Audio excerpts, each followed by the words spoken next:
সুপ্রিয় শিক্ষার্থীরা, আমরা আইসিটির 3.1-এর 2-এর পরিপূরক গতকাল ক্লাস নিয়েছিলাম। আজকে আরেকটু বাড়তিভাবে শেখানো হবে। আচ্ছা, সেটা কিভাবে? আমরা স্বাভাবিক সংখ্যায় জানি 47 থেকে যেমন 20 বাদ দিলে 27 হয়, এটা আমরা স্বাভাবিকভাবে করতে পারি। কিন্তু 2-এর পরিপূরক ব্যবহার করে যোগের মাধ্যমে কিভাবে বিয়োগ করা হয় সেটা আজকে দেখাবো। প্লাস 47 এটার বাইনারি মান বের করতে হয়। প্রথমে বাইনারি মান বের করা তো তোমরা পারো না? আচ্ছা, 2 দিয়ে ভাগ করতে হয়। 47কে 2 দিয়ে ভাগ করলে কত হয় বলো তো? 23 দুখানে কত? 23 দুখানে 46, হাতে কত থাকে? 1।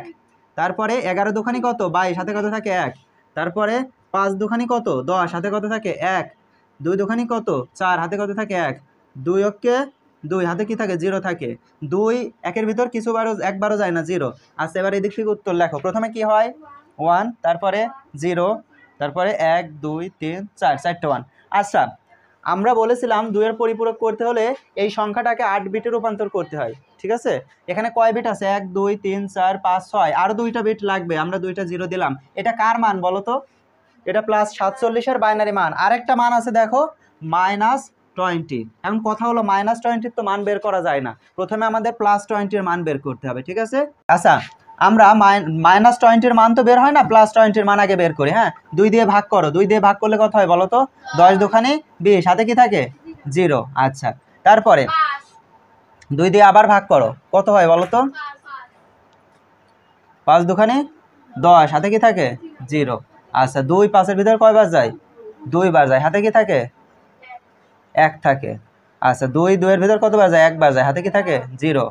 তারপরে 2 1-এর ভিতরে কতবার যায়? 0 বার যায়, 1। 1 0।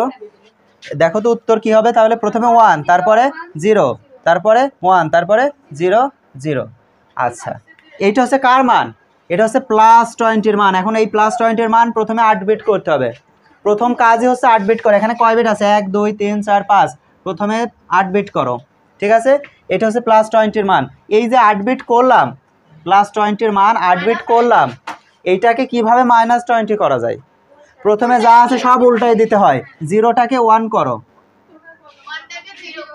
হ্যাঁ, এই দেখো, এখন যে মানটা বের হলো এটার আরেকটা নাম হচ্ছে 1-এর পরিপূরক। ঠিক আছে? এটাকে আবার বলে ওয়ান্স কমপ্লিমেন্টও বলে। ঠিক আছে? 1-এর পরিপূরক, এর সাথে 1 যোগ করতে হয়, বাইনারিতে 1 যোগ করতে হয়। যোগ করার পরে যেটা পাওয়া যাবে সেটার নাম হচ্ছে 2's কমপ্লিমেন্ট, যেটাকে বাংলায় বলে 2-এর পরিপূরক। আচ্ছা, যোগ করো তো। 1 আর 1 যোগ করলে কত হয়?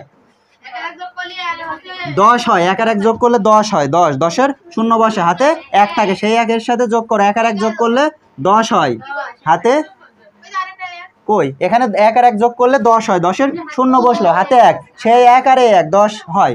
10-এর শূন্য, হাতে 1। 1-এর সাথে শূন্য যোগ করলে 1, তারপরে 1, তারপরে 0 1 2 3 1 2 3 4 5 6 7 8। এখন যে মানটা পাইলাম এই মানটার নাম কি জানো? এটার নাম হচ্ছে 2's কমপ্লিমেন্ট অথবা -20-র মান। ঠিক আছে?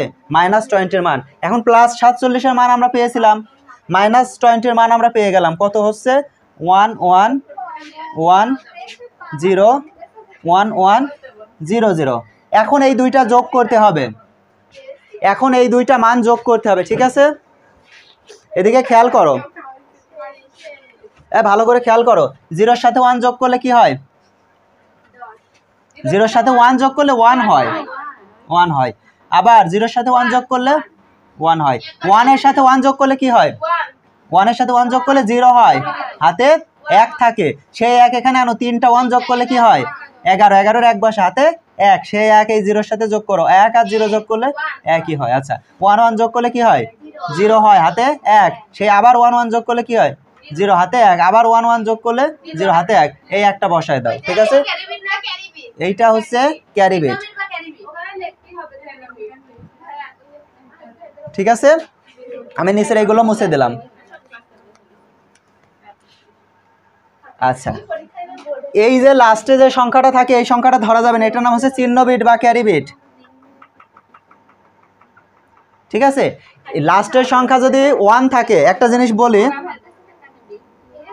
এই সংখ্যা যদি 1 থাকে তার মানে প্লাস, এই সংখ্যা যদি 0 থাকে তার মানে মাইনাস। এই জিনিসটা খেয়াল করো, এই লাস্টের সংখ্যা যদি 1 থাকে তাহলে মানটা হচ্ছে ধনাত্মক মান। এই লাস্টের সংখ্যাটা যদি 0 থাকে তাহলে মানটা হচ্ছে ঋণাত্মক মান। আচ্ছা, এই যে মানটা আমরা পাইছি, এখান থেকে 47 থেকে 20 বাদ দিলে কত হয়েছিল? 27। এখন এই মানটা আমরা যদি বাইনারিতে রূপান্তর করে দেখি 27 হয় নাকি চেক করা যায় কিন্তু। হ্যাঁ, কি কি আছে দেখো, জিরোগুলো বাদ দাও, 1 1 0 1 1। আচ্ছা বিট লেখো তো, প্রথমে 1, তারপরে 2, তারপরে 4, তারপরে 8, তারপরে 16। এখন যেগুলো 1 আছে সেগুলো যোগ করো, 16 যোগ 8 যোগ 2 যোগ 1, সব যোগ করো তো, 8 আর 16 24, 24 আর 2 26 আর 1 27। তার মানে এইগুলোর যে মান, এর মানও হচ্ছে 27। আবার এখান থেকে এটা বাদ দিল 27। আমরা তো স্বাভাবিকভাবে এটা থেকে এটা বাদ দিয়ে 27 করতে পারি। কি? হ্যাঁ অবশ্যই। কোনটা কোনটা? ও প্রথমে না ভাই ঠিকই তো করেছে, ওই মাইনাস প্লাস আছে 47 এর এইটার বাইনারি বের করে নেবা, এইটার বাইনারি বের করবা, করার পরে উল্টায়ে এটার হচ্ছে মাইনাস মান বের করবা, তারপর এই দুইটা আবার যোগ করবা, এই দুইটা যোগ করবা।